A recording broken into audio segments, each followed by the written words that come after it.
Welcome to Stories That Sell, the podcast for business owners who want to create real connection through their content.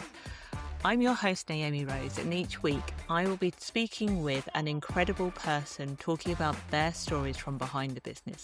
Not just what they do, but who they are. Because behind every business there's a person, and the person is the reason people choose to trust you, buy from you, and recommend you. So in these conversations, we go a bit deeper than the surface level offers that you might have. We talk about the journeys, the decisions, the moments that shape them, and the stories that have built relationships, their reputation, and the way they show up today. Connection builds relationships, relationships build reputation, and that's what leads to referrals and real business growth. Let's get on with today's episode.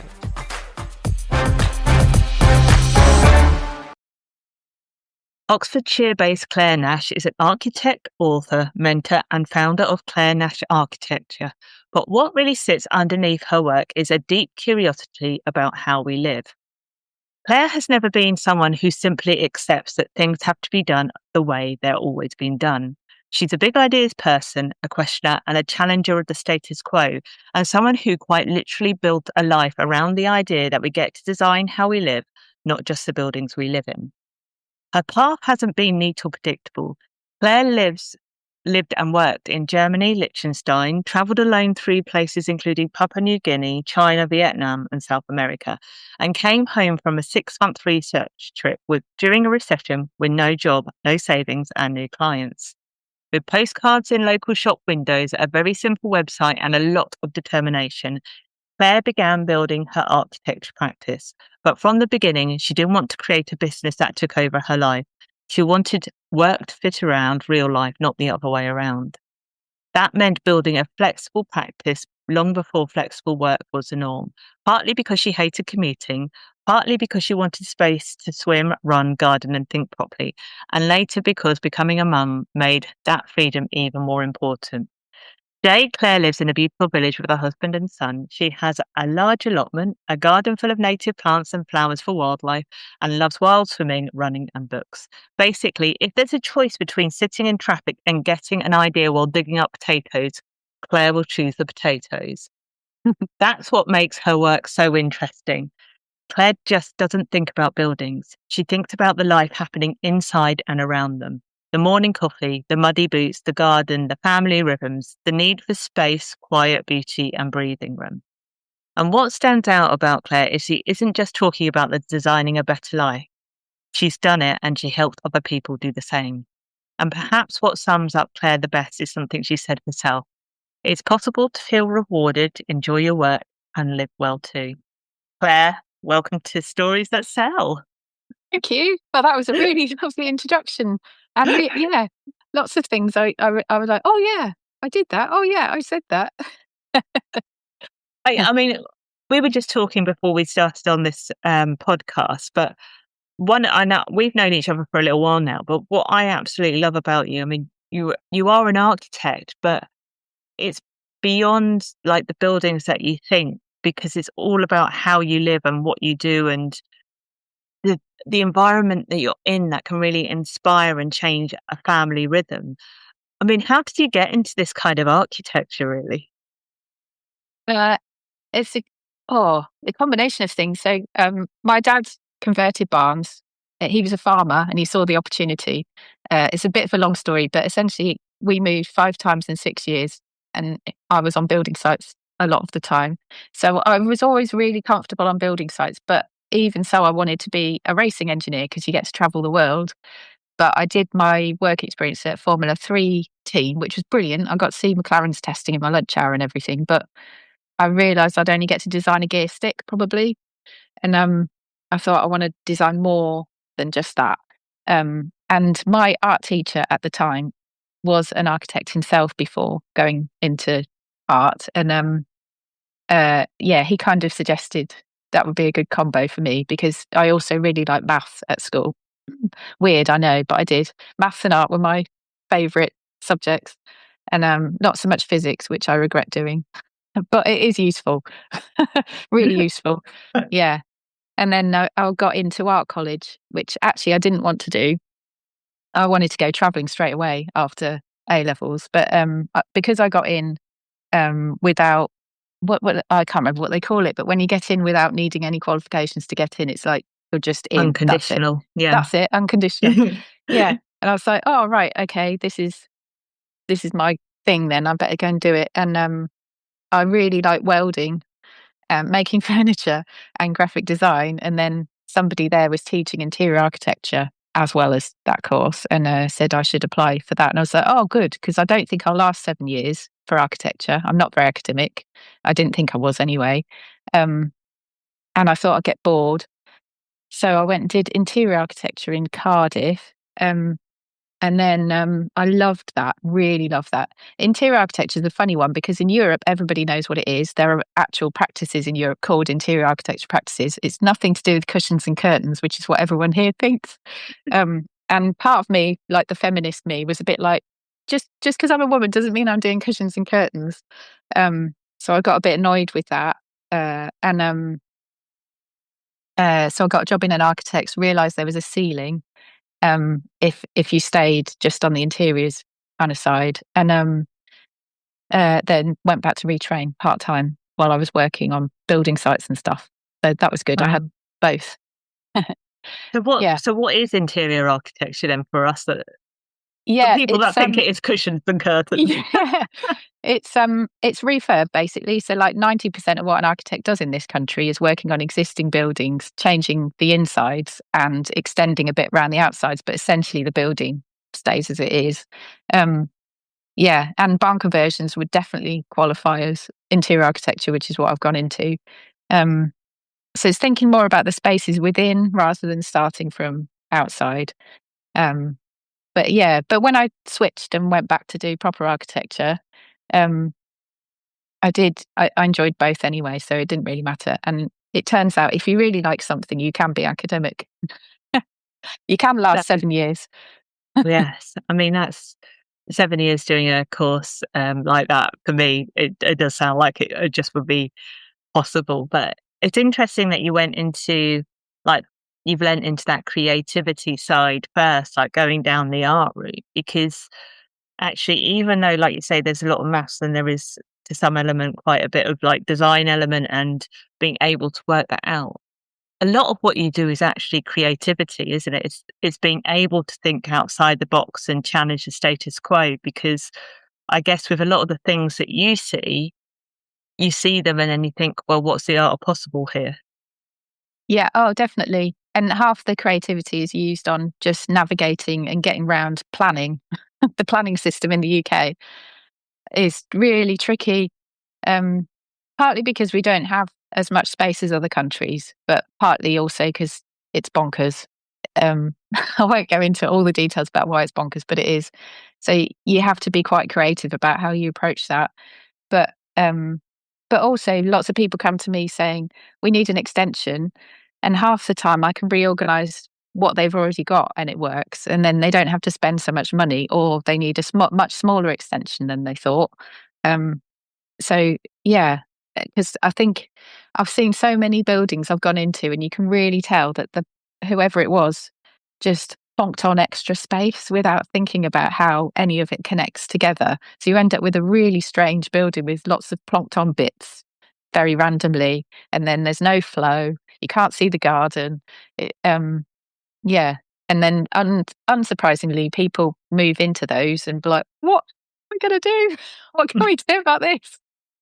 Yeah. Yeah, but they bought it because the location's good, or there's something that got them. Yeah, there might be some parts of it that they're really attached to because it reminds them of their childhood home, or there's all kinds of nostalgic bits, consciously or not, that's how we choose where we want to live. Yeah. So it's my job to tap into what those things are, because sometimes people aren't even aware that's what they're doing.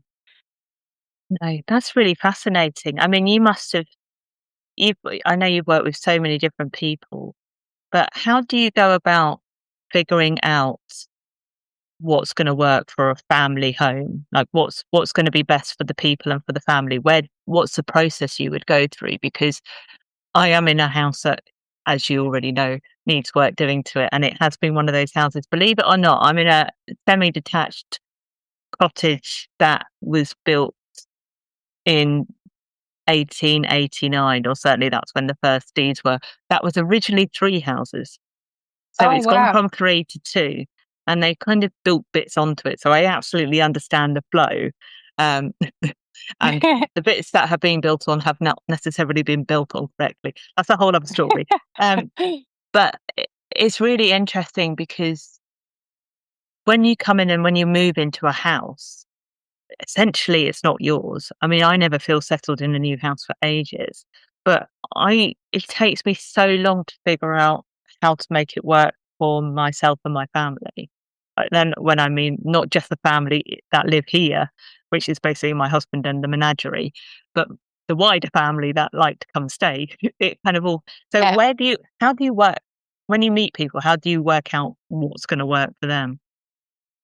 A lot of listening to start with, and sometimes um, I tend to find couples, especially, will have gone through many circular arguments where one person wants this and one person wants that, and they can't come to a conclusion of how to compromise or whether husband's idea actually works or wife's idea actually works. Like there's a whole load of questions in the air, and my job is to listen to all the roots behind it, and then I will have my practical head on as well, because sometimes things aren't possible. And then you can just cross that out, and actually that's a relief. Because then you stop thinking about it. But yeah, but there's all like for a really long time there was open plan kitchen, dining, living space. And for some people, they then forgot about the need, like, then there's a lot of noise in one room, basically. So we'll always try and find a separate snug so that adults, especially, could escape from all that noise. Or just if you want to watch TV without the blender going in the background or something, that's useful. And then flexible spaces, because you only have family around at Christmas, like when there's that many of you, or birthday parties or something. It's not every single day. So uh, it's a shame to spend a lot of money designing a really big room that you only really use 3 times a year, because you can also use the garden. Um, yeah, so thinking about all those sorts of things. Um, and sometimes I think people tend to think we just need more space, and that's the kind of big driver. And there's more to it than that, Yeah. definitely.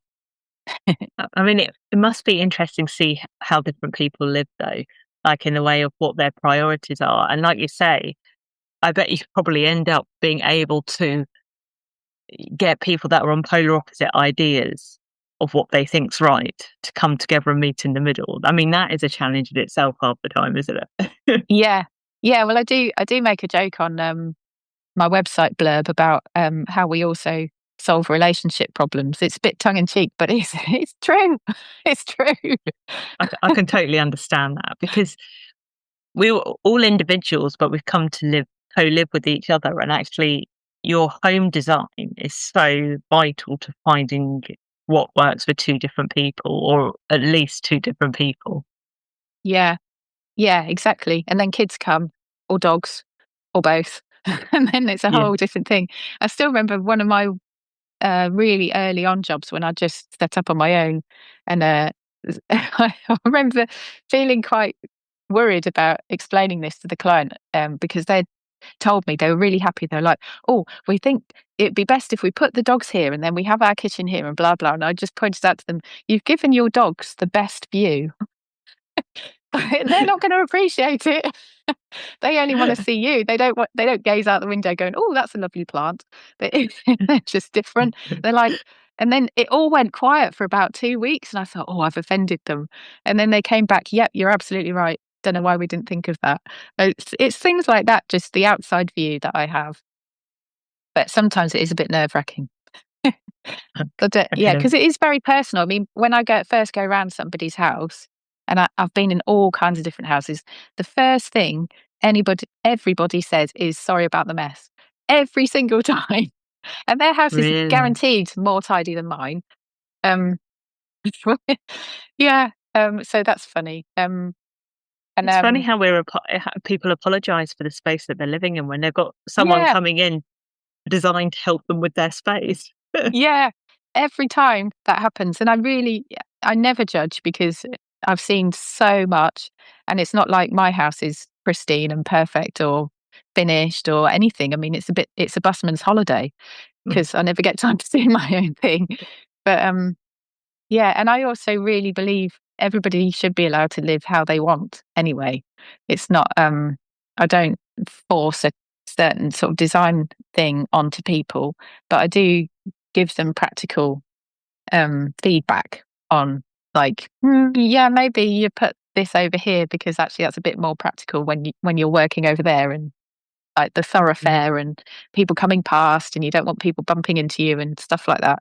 Um, yeah, rather than saying, "Oh no, that's an awful idea," because it isn't. It's just um, they haven't seen a gazillion different house plans like I have. That's all it is. I've just got lots in my head. Yeah. I think that is the thing. Your knowledge of what might be possible and how you see things is different from people that spend every single day in it and live in it, and they've got used to the chaos that it brings. And, when you get someone with fresh eyes, you're able to see that. Do you think, because obviously before you set up the architecture practice, you went traveling and kind of, it sounds like it was an absolutely amazing trip by yourself, which for a lot of people, I love a lone holiday, but traveling by yourself, what do you think that taught you about yourself when it came back to going into business?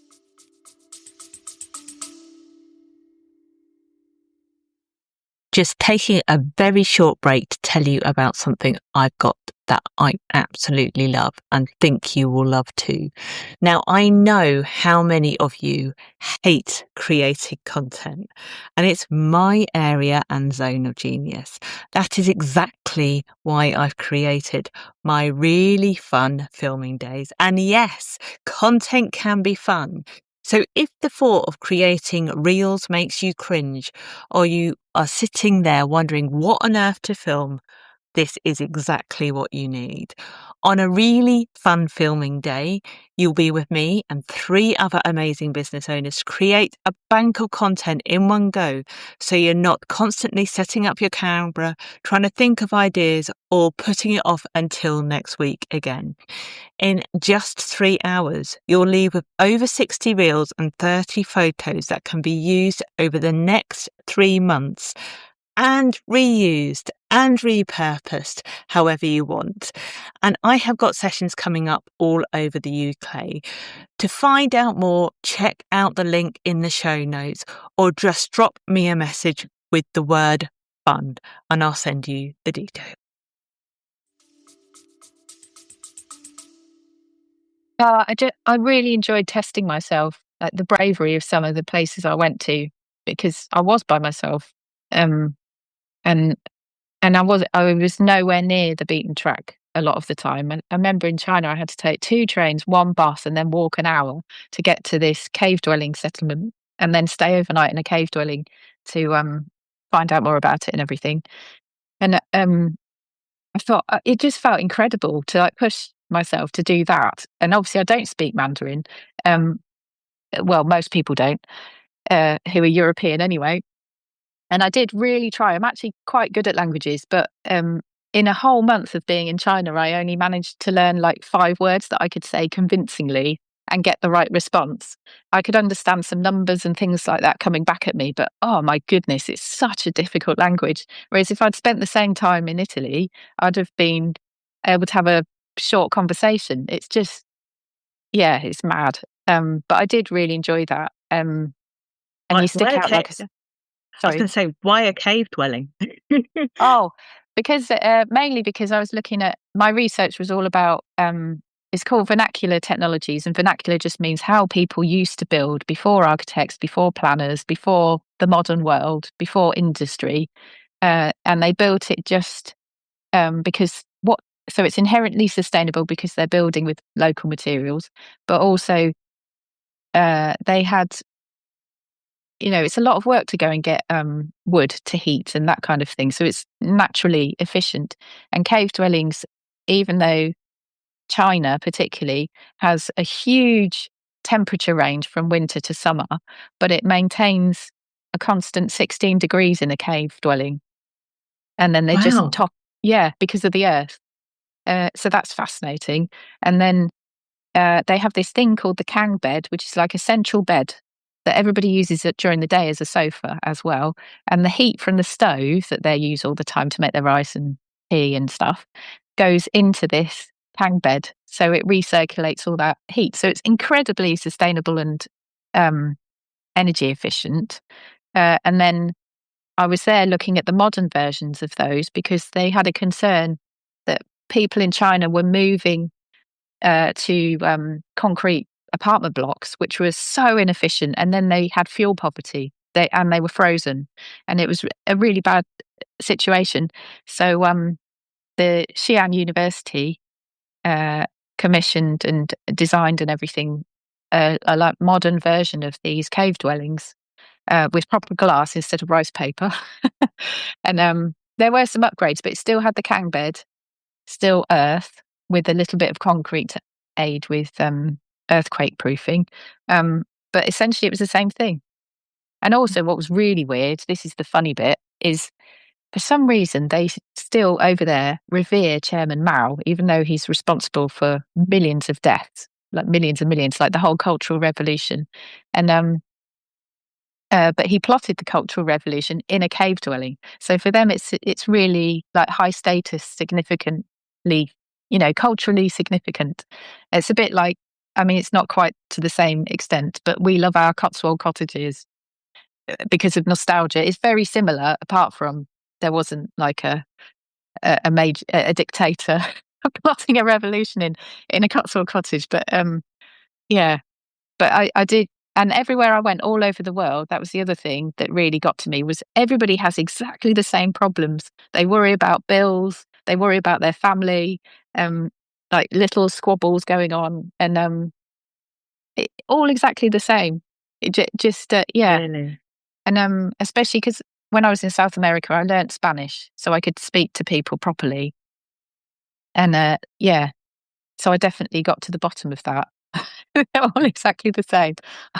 And in China, I used some local English students. They came with me to interview people. So that's how I got it translated. Um, yeah. So, and I had to find them on the hoof then that was through couch surfing. I stayed with somebody through couch surfing. I was like, I'm desperate. I need some people to help.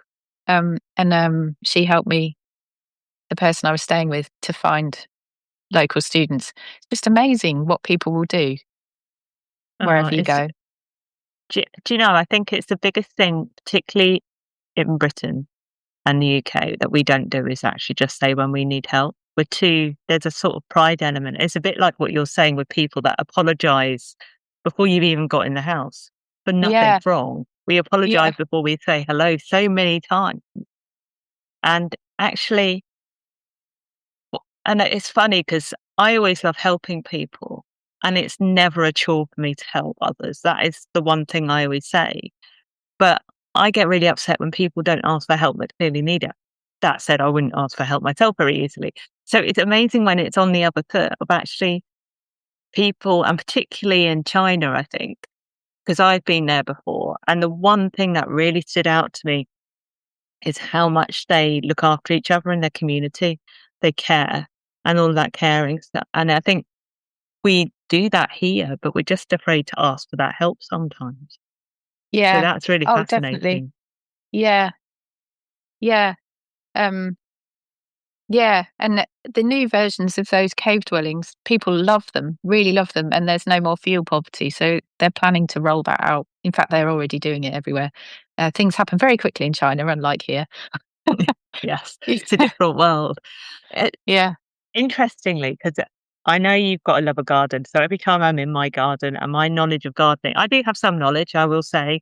I am not a consistent gardener by any means, although I did put my tomato plants in my Uncle Bob at the weekend, so that was the one job I did do. Um, but you also kind of do a lot of work around designing gardens, and you have your allotment. What is it about, like, the design of a garden? Because it's quite different from designing a building, but they're very much interlinked, aren't they? But what do you get from being in that sort of natural environment?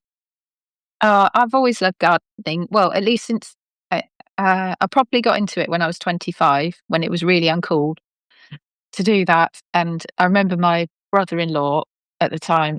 well, future brother-in-law, saying that I was 25 going on 50. Because I was. I watched Gardener's Oh, World every week. do you know, Claire? I will tell you this story because it's hilarious. But one of my friends who no longer lives in this country, he married an Australian, so they now live in Australia. He used to work for Mr. Pobbergill Seeds, so he was my Oh, seed supplier. But he moved to Australia like, oh gosh, it must have been about 15 years ago. And he used to he did that kind of thing. I used to get a whole load of seeds, so I got into oh, gardening around the same age because he just come in and, do you want some seeds? And I'm like, sure. And so, yeah. yeah, I wouldn't call it uncool. I was there with you. Yeah. But I became obsessed with it, I think really it started from my future mother-in-law. She sent me some homegrown courgettes, and I was like, I couldn't believe how much better they tasted. And we'd just moved to a house with a garden. We were still renting, and I'd left. We'd left our flat only because I wanted a garden, and it had a greenhouse in it. So I thought, oh, I'll try some things, and then yeah. Anyway, so that's when I got the bug. And then I got an allotment when I came back, and I'd lost my job. I stayed with my husband's parents. We both did for a bit until I could get freelance work. And they found me an allotment. And so that's what I did. Like I was either job searching or I was on my allotment growing flowers and veg, flowers for my future wedding. Oh, I So love that. yeah, it was really good. Uh, yeah. And then, yeah, I've just loved it ever since. I find it gives me a lot of therapy. I didn't know that at the time, but I found it it's so reassuring. You plant something and then it grows, and then the seasons change, and there's always something to look forward to in the garden. And when I sit here and I've got a nice view out there that's always changing. It's like a piece of art. And then I also love the fact that I can change things whenever I like. So I'm quite an impatient person, and buildings, you have to be very sure of yourself. Like it has to be perfect because there's no moving a steel what column once it's in, or at least without an humongous cost. Um, but if I want to move a tree, I just literally just go out there and move it. It's not, so I can just completely change my mind and run lots of experiments and see lots of different things whenever I like. That's what I like about it. Um, all those things. And then but designing a garden, obviously I don't change my mind loads when I'm doing it for a client, but all my experiments that I do on my own garden pay off, and then I put them into other people's. Um, yeah. But yeah, that came out of COVID. That was a COVID pivot, in fact, because I've just lost half my workload, because lots of people's businesses just stopped and all kinds of things happened in the background. And I was really stressed out anyway because it was very unflexi furlough at that point. So everybody Yeah. was either bored, stupid, or super stressed. And guess which one I was? um, It yeah, was definitely a challenge, it from a was. owning a business point of view, let's put it that way. Yeah, it was not fun. But I realised that people were looking at their gardens, not knowing what to do with them. The garden centres were open, and I thought, well, I'd always held myself back, even though I'd been designing gardens for clients before. It just naturally followed on from the architecture work, but I didn't bother advertising it separately. I just like, oh no, I'll be taking work away from proper garden designers. So, what a weird block. Um, but yeah, because COVID just shook everything up, I thought, sod it, I'm going to put it out there. What's the worst that can happen? And then I got such good feedback, because that's the other benefit. Gardening's quite quick if you're not starting from scratch. You can just go out, plonk, dig some things up, get a builder in, put a slab down, raise beds. It's done, and then you get really quick feedback. Whereas I'm waiting for years sometimes for feedback from my build projects. So I was like, right, that's the thing. I'm going to do it. Oh. Um, yeah, and I've done it ever since. And then it's led into other things that I do with farmers and landowners about biodiversity net gain, which is all to do with if you build something, you put back 10% better than what you took away. Um, yeah, lots of things it's led to. I mean, there's a real natural kind of like, obviously, from what you've kind of from your travels and understanding that sustainability side of it. But obviously, I know you do a lot of gardening for wildlife as well, and that kind of biodiversity and that sustainability and looking at us in more of an ecosystem. But do you find that people are looking for more sustainable ways to live much more now, particularly with obviously the financial side of the world as it is? Yeah, people definitely want to be self-sufficient. They don't want to be worrying about oil prices changing. And I definitely see that for people who are heading into retirement, that's even more of an issue because they want fixed or no bills. They don't want yeah, because obviously if you stop earning, you can't just out earn the bills going up. So yeah, that's a big part of our work is making homes either through retrofit, which is just means putting in insulation and renewables to reduce your energy bills in existing houses, or with a new build, we'll build almost passive house. Wow, that's Yeah, incredible. yeah, and then they know. I mean, it's like they've been building on the continent for oh, I don't know, really long time, like 30 years, probably even longer. Um, because over there they tend to build later, um, and they expect their grandchildren, their great grandchildren, and so on to live in it. It's just a completely different mindset. Um, Yeah. which I find very frustrating about here.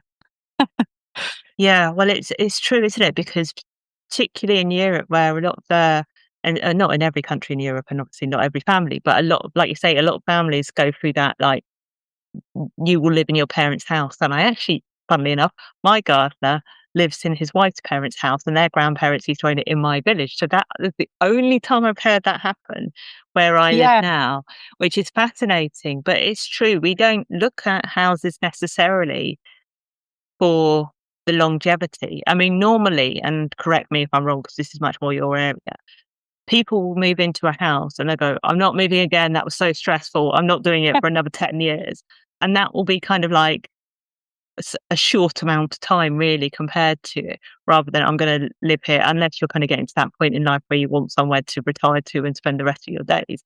But yeah, we don't see ourselves in that same way anymore, do we? no, yeah, and I think we're always in this country, particularly, we want to make money out of property. That's also part of the problem.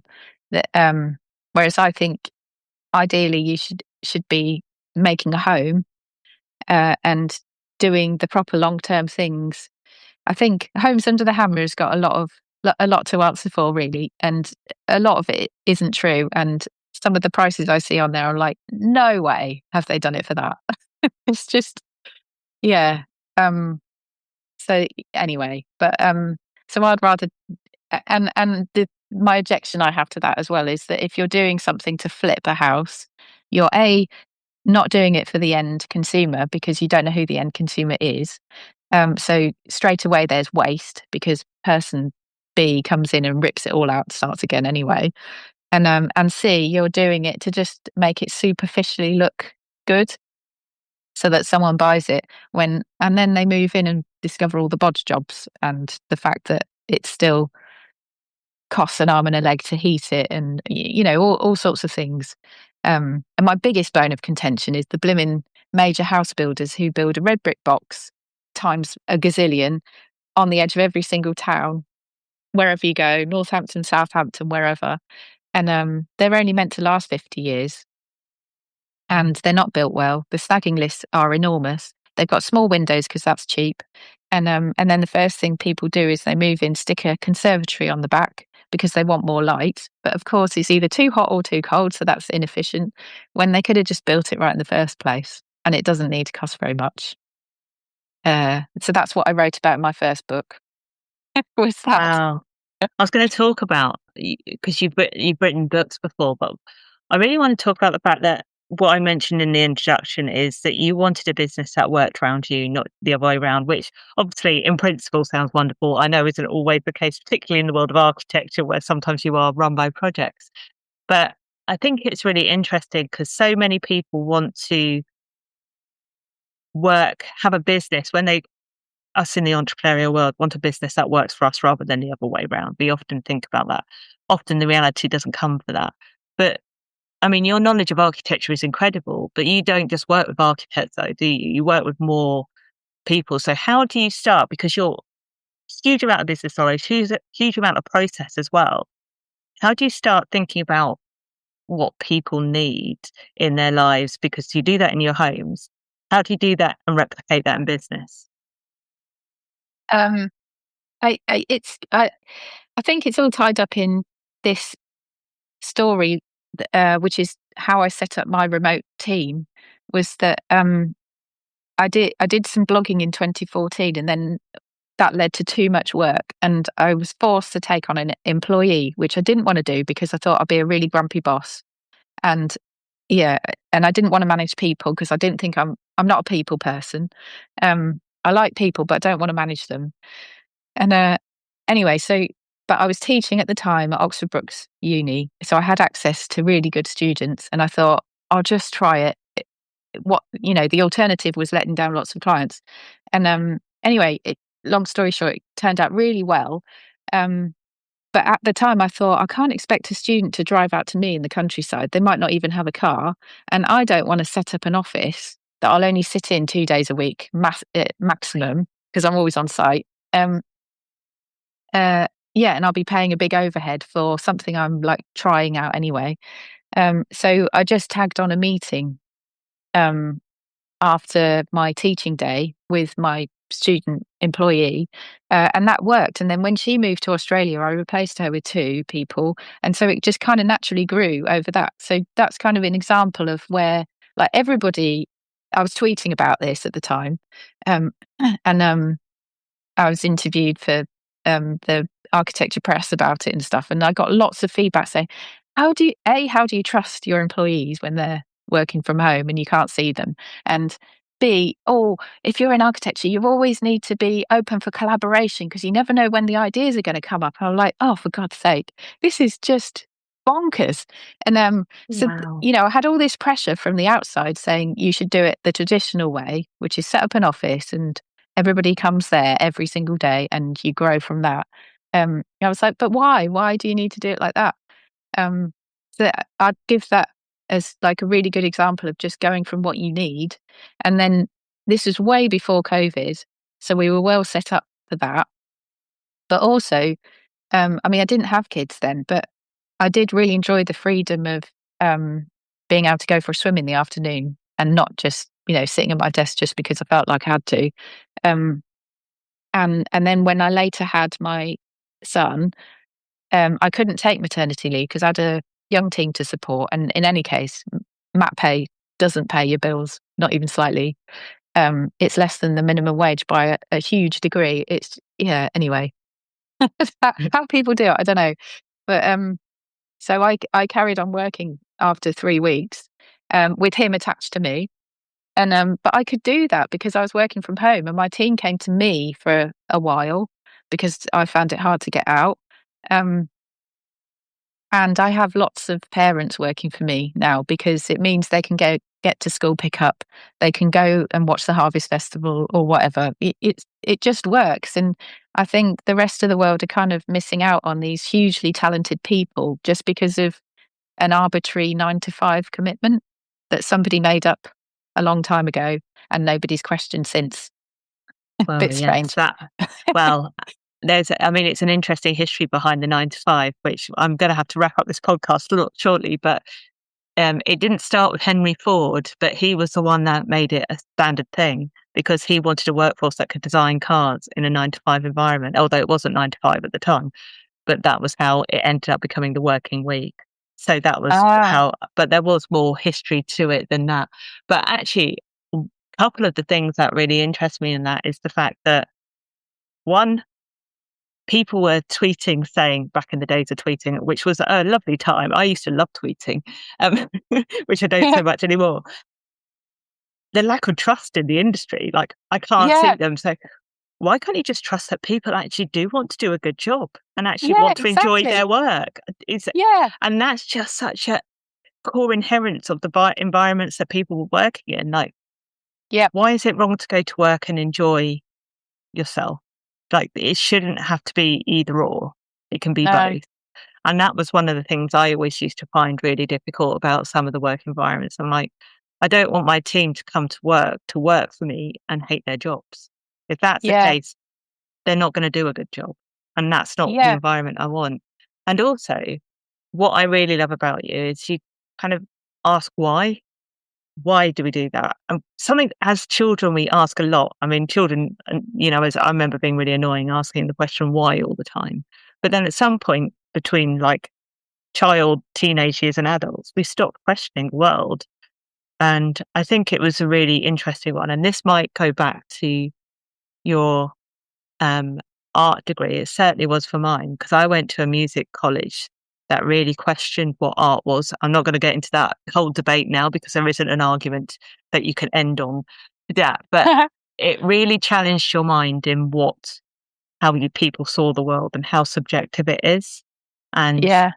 there are so many ways to do things. There is not one path. It's about finding that right way, which in some ways summarizes how you do business anyway, because you come in and you give people the art of possibility, and you don't always see things in the way, like you say, your dogs are going to get the best view rather than you. Who would you rather spend the money on? And I Yeah. love that. I think it just sums up you in a really clear way. And you work with a lot of service-based businesses as well, don't you? Because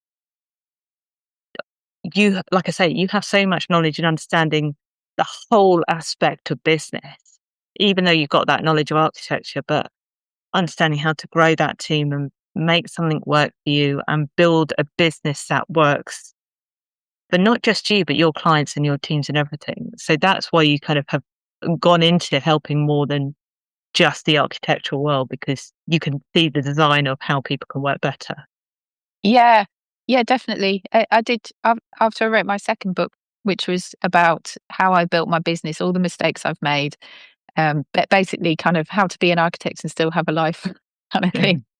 Um, but yeah, I got such good feedback from that, and then that led to mentoring different businesses, mainly architects at first, but it's widened out now to all service-based businesses, because we've all got the same problems, all of us. And it's so nice to see everybody overcoming problems together. Because I run a group program once a month, and we all support each other. And then it's really good. Like, it kind of doesn't feel like anything's happening. Then all of a sudden, like, people are winning more work, their cash flows are smoothing out, and they've been able to raise their prices without feeling bad about it. All sorts of things like pop up, and or they're moving into different areas. They're setting up new businesses. It's just brilliant to watch. And it's nice to be able to challenge them. Like, you don't have to do it this way just because everybody else does it like that. Yeah, I'm proof. I'm proof it works. I'm going to end it on that note, because just because someone does it doesn't mean you have to do it. I love that.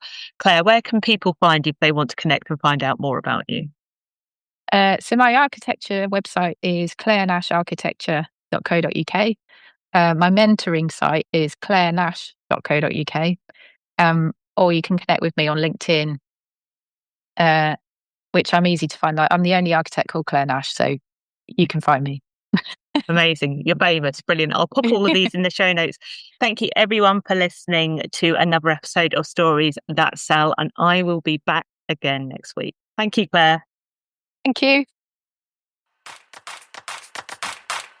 Thank you so much for listening to another conversation on Stories That Sell. If you enjoyed this episode, don't forget to check out the show notes for anything we talked about today. I'd love to hear what your biggest takeaway was from today's episode. So tag me on Instagram, LinkedIn or Facebook and share it to your stories. I always love hearing what resonates with our listeners. And if you haven't already, make sure you're following the podcast, subscribe, leave a review and send it to all of your friends. I'll see you on the next episode.